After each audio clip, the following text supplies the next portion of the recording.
आज का हमारा टॉपिक है sense perspective of capabilities and health. It means कि जो अमर्त्य सेन है उनका क्या पर्सपेक्टिव है कैपेबिलिटीज एंड हेल्थ के मामले में। Okay, arguing in favour of developing the inherent capability of the individual so as to increase their productivity level. Amartya Sen propounded that the endowment set in an individual should be developed to enable him to achieve his entitlement set.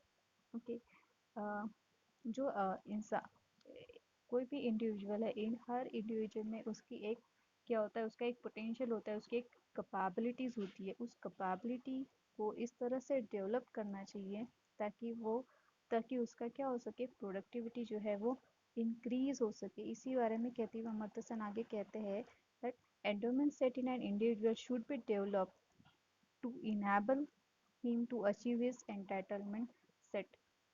Okay, जो भी इंसान के पास जो भी asset होते हैं, asset in the form of what, labour, land, saving, उन asset को इस तरह से डेवलप करना, इस तरह से उसको ट्रांसलेट करना कि उसको हम कन्वर्ट कर सके इन the form of goods and services. Okay, for example जैसे अगर किसी के पास लैंड है लैंड है तो लैंड में अगर सपोज वो कोई क्रॉप जो है वो ग्रो करता है, तो सपोज उसने वहाँ पे मैंगो ग्रो किया, तो मैंगो क्या हो गया, उसने उस लैंड को काय में कन्वर्ट कर दिया in the form of mango. Okay, उसको as mango in the form of क्या मिल सकते हैं, उसमें से उसको in the form of goods मिल सकते हैं। इसके अलावा और क्या कर सकता है, अगर वो लैंड किसी को रेंट पे अगर दे देता है, तो उस लैंड पर उसे जो भी कुछ इनकम मिलेगा, उस इनकम से वो फिर से क्या करेगा, उसको उससे गुड्स एंड सर्विसेज अवेल करेगा।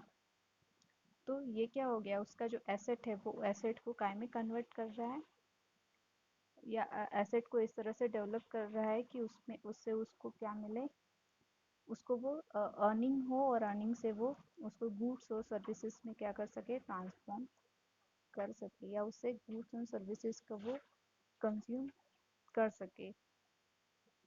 Okay, this would depend upon, but ये जो ट्रांसफॉर्मेशन है, ये ट्रांसफॉर्मेशन कब आएगा, जब ह्यूमन कैपिटल इन्वेस्टमेंट होगा। Human capital investment in the form of what, education and health. Okay, human Capitals की अगर ह्यूमन कैपिटल इन्वेस्टमेंट मतलब अगर किसी इंडिविजुअल के कैपेबिलिटीज़ को अगर डेवलप करना है, उसका पोटेंशियल को डेवलप करना है, उसका प्रोडक्टिविटी को इंक्रीज करना है, तो उसकी ज़रूरत है कि उसमें हम किस तरह से उसके एजुकेशन और हेल्थ का इन्वेस्टमेंट उसमें होना चाहिए। ओके, फर्दर सिंस टेकिंग ये फर्दर है, since taking advantage of educational facility provided by the government require good health, the capability of individual can be preliminarily, primarily improved by focusing upon his health. तो यहाँ पे देखो, जो health है इसको priority दी गई है इस इन द फॉर्म ऑफ कि जो एजुकेशन है, जो भी कोई चिल्ड्रन है, उस चिल्ड्रन को अगर एजुकेशन भी अगर लेना है जो गवर्नमेंट प्रोवाइड कर रही है, तो उसका जो हेल्थ है वो अच्छा होना ज़रूरी है। वो इस उसकी हेल्थ इस तरह से होनी चाहिए, वो वेल नरिश्ड होना चाहिए।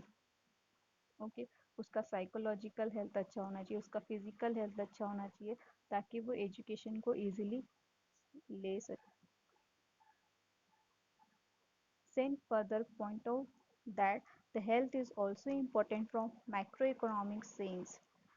Okay, since micro market incentives are focused on short-term growth prospects, when allocating the investable resources, one often concentrate on production to neglect the investment in social sector. Okay, अगर micro economic sense से हम देखा जाए तो market क्या करता है, market invest इस तरह से इन्वेस्टमेंट करता है कि उसका जो प्रॉफिट उसको बहुत ही मिनिमम टाइम में उसको मिल सके। लेकिन जो एजुकेशन और हेल्थ में जो अब हम इन्वेस्टमेंट करते हैं, तो उसका जो रिटर्न है वो बहुत जल्दी नहीं आता है, उसे कई साल लगते हैं रिटर्न मिलने में। इसलिए कई बार जो मार्केट है वो इस सेक्टर को, सोशल सेक्टर को क्या करता है, इग्नोर करता है, यहाँ पे इन्वेस्टमेंट उसका कम होता है। However, the focus of the state is to invest. Okay, अभी यहाँ पे मार्केट अगर इस सेक्टर को अगर निगलेक्ट करता है और स्टेट अगर इन्वेस्ट करता है, state is to invest in human capital for harnessing the capability of individual, long term impact of such investment on growth would be higher. अगर लॉन्ग टर्म में देखा जाए इसका इम्पैक्ट, तो ग्रोथ क्या हो जाएगी, ज़्यादा होगी। To illustrate these facts, since cite an example of Kerala. Kerala, अगर हम केरला की बात करते हैं तो केरला जो है इंडिया में ये डेवलप स्टेट में से एक है। वहाँ पे आप देखेंगे लिटरेसी रेट ज़्यादा है, वहाँ का जो लोगों का हेल्थ है वो अच्छा है, मतलब वो एजुकेशन और हेल्थ के मामले में जो है वो अच्छा स्टेट है, डेवलप स्टेट है। तो ये सब क्यों क्यों हो पाया वहाँ पे, क्योंकि उन्होंने वहाँ पे इन्वेस्ट किया, पहले एजुकेशन और हेल्थ में क्या है इन्वेस्ट किया, और अभी अब वो उसी का फायदा जो है वो उसको मिल रहा है, और उसी के वजह से उसका जो इकोनॉमिक ग्रोथ है वो हो रहा है ना। Since also justify the public intervention in healthcare market on the ground of information asymmetry। Okay, information asymmetry in health care market इसके पहले के भी वीडियो में मैं बता चुकी हूँ।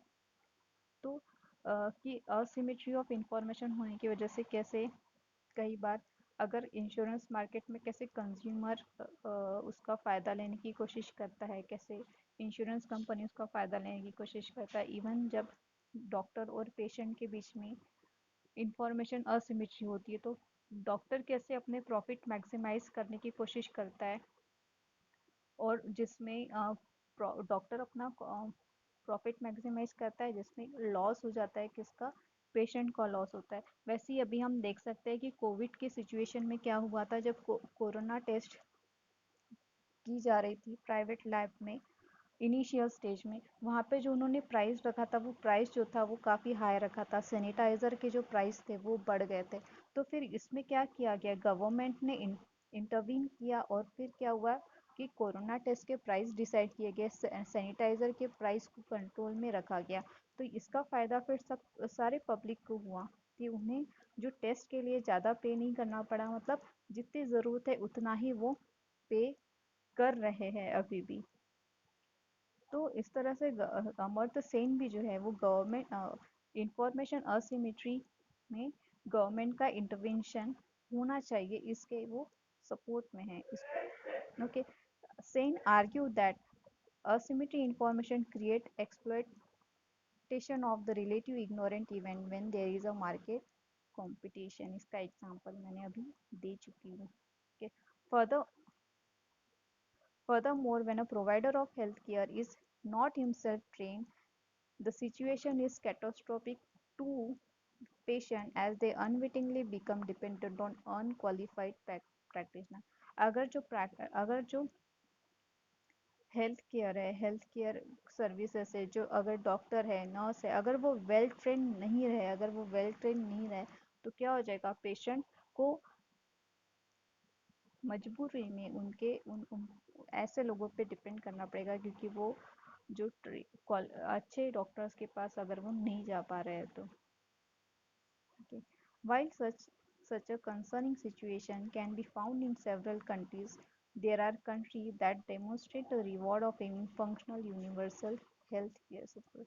जिन कंट्रियों में universal public health care system है, वहाँ का जो प्राइवेट सेक्टर भी है वो अच्छा डेवलप है, जहाँ पे public universal public health service है, या जैसे अगर गवर्नमेंट जो है वो गवर्नमेंट के हॉस्पिटल्स होते हैं जहाँ पे आपको अगर अच्छा इलाज मिलता है, बट क्या हो जाता है, क्योंकि गवर्नमेंट के हॉस्पिटल्स में जो प्राइस जो होती है वो बहुत कम होती है, जिस वजह से वहाँ पे क्या हो जाता है कि जो पब्लिक पेशेंट का जो बर्डन है वो वहाँ पे पेशेंट का जो प्रेशर है वहाँ पे ज़्यादा हो जाता है। वहाँ पे एक ही डॉक्टर जो है वो काफ़ी सारे पेशेंट को देखता है, जिस वजह से उसकी क्वालिटी पे इम्पैक्ट पड़ता है। बट अगर हेल्थ केयर, तो ऐसे स्थिति में फिर क्या करते हैं, जिनका इनकम अच्छा है, जिन जिन लोगों का इनकम अच्छा है, वो लोग कहाँ जाते हैं फिर? प्राइवेट हॉस्पिटल्स में जाते हैं। ओके। लेकिन प्राइवेट हॉस्पिटल्स में भी कैसे? अगर प्राइवेट हॉस्पिटल्स जो है, वो जो सर्विस प्रोवाइड करते हैं, और उन और जो प्राइवेट हॉस्पिटल्स में जो चार्ज होता है वो गवर्नमेंट हॉस्पिटल से ज़्यादा होता है। तो प्राइवेट हॉस्पिटल्स में लोग आए, इसलिए फिर प्राइवेट हॉस्पिटल्स को क्या करना पड़ेगा, वहाँ पे जो गवर्नमेंट सर्विस प्रोवाइड करती है उस सर्विसेज से उनको बेटर सर्विस प्रोवाइड करनी पड़ेगी। तभी जाके वहाँ पे पेशेंट्स आएंगे और वहाँ पे वो रेडी रहेंगे प्राइस हाई पे करने के लिए। लेकिन अगर गवर्नमेंट